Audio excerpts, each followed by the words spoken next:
अन्नपतेन्नस्य नूदे जनमेवस्य शुक्मेनः प्रप्रदातारन्दारिक ऊरजन्नूदे द्विपदे चतुपदे चतुष्कोणमण्डलं कृत्वा तदुपरि नैवेद्यपात्रं निधाय गायत्रीमन्त्रेण पात्रं प्रोक्षयेत्।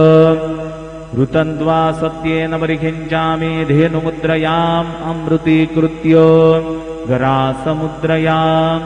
ॐ प्राणाय स्वाहा, ॐ अपानाय स्वाहा, ॐ व्यानाय स्वाहा, ॐ उदानाय स्वाहा, ॐ समानाय स्वाहा, ॐ ब्रह्मणे नमः।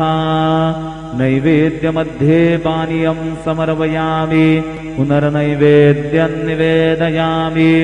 ॐ प्राणाय स्वाहा, ॐ अपानाय स्वाहा, ॐ व्यानाय स्वाहा, ॐ उदानाय स्वाहा, ॐ समानाय स्वाहा, ॐ ब्रह्मणे नमः। नैवेद्यं समर्पयामि, हस्तप्रक्षालनं समर्पयामि, मुखप्रक्षालनं समर्पयामि। शेषोपचारार्थे प्रार्थनापूर्वकनमस्कारं करोमि। श्री सच्चिदानंद सद्गुरु साईनाथ महाराज की जय।